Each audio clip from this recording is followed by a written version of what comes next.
So hello guys, welcome to my new vlog. और कैसे हो आप लोग? तो पिछली बार के व्लॉग में मैंने आपको मसूरी घुमाया था, लेकिन वहाँ हमें बिल्कुल भी मज़ा नहीं आया था क्योंकि हम खाली फोकट लोगों के साथ गए थे। और आज हम अच्छे बंदे लोगों के साथ जा रहे हैं, इसलिए आज काफ़ी मज़ा आने वाला है। इसलिए मेरे पूरे व्लॉग में बने रहना।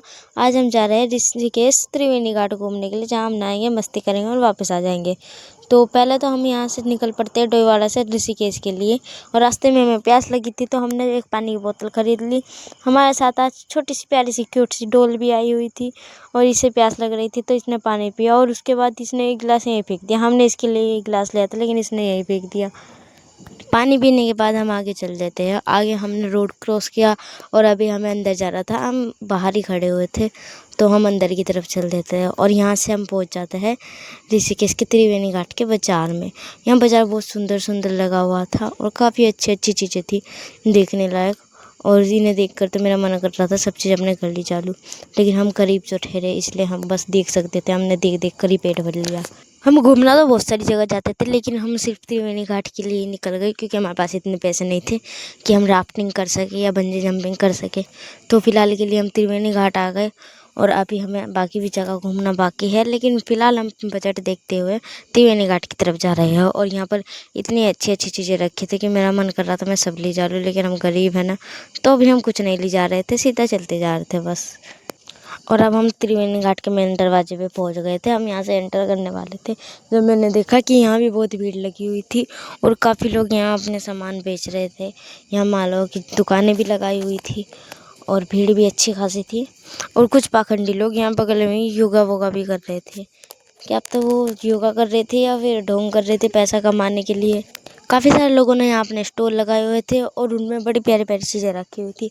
इन्हें नज़रअंदाज करते हुए हम आगे चल दिए, और हमने देखा कि यहाँ पता नहीं दो लोग पता नहीं क्यों योगा कर रहे थे या फिर ढोंग कर रहे थे, आई डोंट नो। बट यहाँ काफ़ी लोग वैसे ठहरे हुए भी थे, तो हम इन सबको नज़रअंदाज करते हुए आगे चल दिए। हम आ गए थे त्रिवेणी घाट के अंदर, और यहाँ का माहौल काफ़ी अच्छा था, व्यू भी काफ़ी अच्छा आ रहा था। तो देर न करते हुए हम आगे चल देते हैं। और यहाँ पे आने के बाद तो मुझे लग रहा था जैसे पूरे पैसे वसूली हो गए, और मेरे चेहरे की स्माइल तो बढ़ी गई थी। मैं एकदम खुश हो गई थी यहाँ का व्यू देखकर। तो अब हम चल देते त्रिवेणी घाट की तरफ। जा जाकर हमें नहाना था और इन्जॉय करना था। पता नहीं अभी आगे का व्लॉग कैसा होने वाला है, लेकिन जैसा यहाँ का व्यू है और जिन लोगों के साथ मैं आई हूँ, मुझे लग रहा है कि अच्छा ही होने वाला है। फिर हम यहाँ पहुँच जाते हैं। यहाँ पर भी लोगों ने काफ़ी सारे स्टोर लगाए हुए थे, बड़े प्यारे प्यारे लग रहे थे, बट सामान बहुत महंगा दे रहे थे और हम ठहरे गरीब, इसलिए हमने कुछ लिया नहीं और हम सीधा चल दिए नहाने के लिए। हम आगे गए तो हमने देखा कि बहुत ज़्यादा भीड़ लगी हुई थी, तो हम सबसे लास्ट में चल दिए। और हमें रास्ते में ये बरगद का पेड़ भी दिखा। आई डोंट नो ये बरगद का पेड़ है या किसी और चीज़ का पेड़ है, ये आप मुझे बता देना। लेकिन यहाँ काफ़ी अच्छा अच्छा सामान रखा था और मेरा मन कर रहा था कि मैं सब ले जाऊँ, लेकिन मैं आदत से मजबूर हूँ और जेब से गरीब हूँ, तो मैं कुछ ले जा नहीं सकती थी। तो हम चुपचाप आगे चल देते क्योंकि गर्मी का मौसम है और बच्चों की छुट्टियाँ पड़ चुकी थी, तो इसलिए सब दूर दूर से यहाँ पर घूमने आए हुए थे। काफ़ी भीड़ लगी हुई थी। मैंने दूर दूर तक देखा तो मुझे कहीं भी खाली जगह नहीं दिख रही थी, सब जगह भीड़ ही भीड़ थी। और हम आगे चल दिए क्योंकि हमें पहले नहाना था, उसके बाद हमें ऋषिकेश में और जगह भी घूमनी थी। हमने पूरा प्लान बनाया हुआ था, लेकिन जब हम यहाँ पर पहुँचे तो यहाँ का व्यू इतना मस्त था और इतनी गर्मी में भी ठंडा ठंडा पानी। हमारा मन नहीं किया कि हम यहाँ से कहीं और जाए, तो हम आगे चल दिए। और आगे पानी के पास जाने के बाद तो मैं हैरान ही हो गई। इतना मन लग रहा था, वहाँ से आने का मन ही नहीं कर रहा था बिल्कुल भी। सब इतना अच्छा लग रहा था, ठंडा ठंडा मौसम हो रहा था और हवाएं भी चल रही थी, ऊपर से ये पहाड़ी का नज़ारा। पानी को देखने के बाद तो हमसे बिल्कुल रहा ही नहीं गया। हमने कोई चांस नहीं छोड़ा और पानी के अंदर घुस गए। और अंदर घुसते घुसते हमने दीदी को भी साथ में ले लिया, और उनकी बेटी भी बगल में खड़ी होकर मज़े से पानी के अंदर पैर डुबो रही थी। उसके बाद हम तीनों मस्ती करने लग गए, और सब लोगों को जाता देखकर मेरे अंदर की चुल भी जागी और मैं भी बोलने लगी कि चलो पार चलते हैं। लेकिन हमारे साथ की तन्नू दीदी तो डरने ही लगी थी। फिर मैंने हिम्मत कर कर सब पार किया, और फिर हम थोड़ी देर के बाद नहाने के बाद वापस आ गए। इसके बाद हमने यहाँ पर भोजन ग्रहण किया, जो कि ये वाली दीदी लाई थी, और बड़ा ही स्वादिष्ट था और हमने खाने में एकदम मज़ा भी आ गया। फिर हमने नज़ारा देखते देखते हाथियों का एक झुंड दिखा जो जा रहा था अपने घर पानी पीकर, और ये लोग भी काफ़ी मस्ती कर रहे थे उधर पानी की साइड से, और हम लोग इधर से खड़े होकर इन्हें देख रहे थे। और इनका एक साथी पीछे छूट गया था, तो वो भाग भाग कर इनके पीछे आ रहा था। आपको दिखेगा नहीं क्योंकि कैमरे में बड़ा दूर था।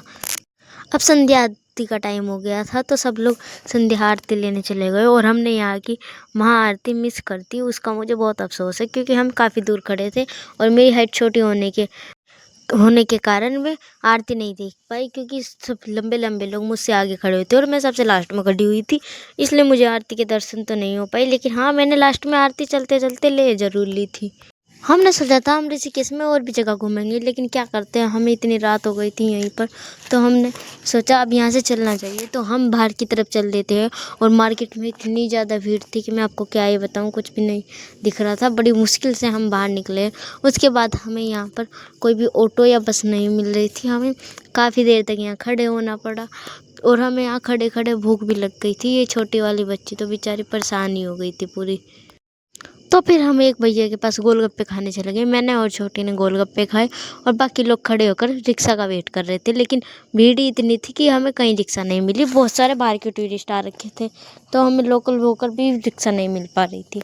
पूरा 1 घंटा खड़े होने के बाद, इतना सफ़र करने के बाद, हमें एक अंकल ने छोड़ने के लिए बोल ही दिया, तो हम फटाफट से रिक्शा में बैठ गए, क्योंकि इससे ज़्यादा अगर हम लेट करते तो शायद कोई और आ जाता। और इतना संघर्ष करने के बाद आखिरकार हम वहाँ से चल दिए और हम वहाँ पर और भी लोगों को खड़े होकर देख रहे थे, क्योंकि वो लोग भी रिक्शा के वेट में थे। और फिर मैंने सोचा इसके साथ थोड़ी मस्ती कर लेती हूँ। तो ये हमारी प्रेटी सी बाबू हाय कर रही थी और इसके बाद ये पोज बनाने लगी और ये काफ़ी क्यूट लग रही थी। हमारे साथ जो दूसरे पैसेंजर बैठे थे उन्हें भी ये काफ़ी अच्छी लग रही थी। एक्चुअली इस क्यूटी में कुछ बात तो है, ज़रा इसके नैन नक्शे देखो और उसके बाद आप इसके पोज देखो। ये हाथों से दिल बना रही थी, कभी कुछ कर रही थी, कभी कुछ। तो सामने वाले एक भैया उसे देखकर उसके साथ खेलने लगे। उन्हीं के बगल में उनकी बहन और दादी बैठी थी, तो उसकी बहन भी उनके साथ खेलने लगी। और इसकी क्यूट क्यूट हरकतें देखकर तो आज की जितनी भी थकान थी सारी उतर गई। ये इतने प्यार से सबसे बात कर रही थी कि सबका दिन बन गया। वहाँ जितने भी लोग बैठे हुए थे सब खुशी खुशी अपने घर जा रहे थे। उसके बाद हमें बहुत रात हो चुकी थी और हमें ये भी डर लग रहा था कि आगे से हमें बस मिलेगी कि नहीं, और जिसका डर था वही हुआ। हमें बहुत देर तक यहाँ पर खड़ा रहना पड़ा आगे, और ये बेचारी बच्ची परेशान हो गई थी, लेकिन इसने भी मस्ती करनी नहीं छोड़ी। इसके हिसाब से सारे बस वाले गलत थे, क्योंकि उन्होंने हमें बिठाया नहीं, क्योंकि वो वहाँ नहीं जा रहे थे जहाँ हम जा रहे थे। फिर हमें एक कैब मिली तो हमने वो कैब कर ली और हम चल देते हैं यहाँ से। हम अभी नेपाली फार्म थे और अब हम डोईवाला पहुँचने वाले हैं। ये भैया भी हमारे ही साइड के थे, तो हमें ज़्यादा डर नहीं लगा। उसके बाद दीदी और भाभी अपने घर चले गए और मैं और तन्नू रह गए कैब के अंदर। मैं, भैया और तन्नू। अब मुझे इतना डर भी लग रहा था और थक भी चुके थे हम, तो थोड़ा सा हिम्मत दिखाते हैं। हमने सोचा आगे चलते चलते अगर हमें भैया ने किडनैप कर लिया तो हमारा क्या होगा।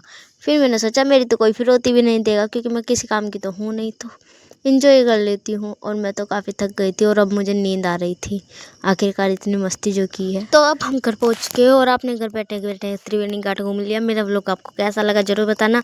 लाइक शेयर सब्सक्राइब करके जाना और मेरे चैनल को फॉलो ज़रूर कर लेना, ताकि आप और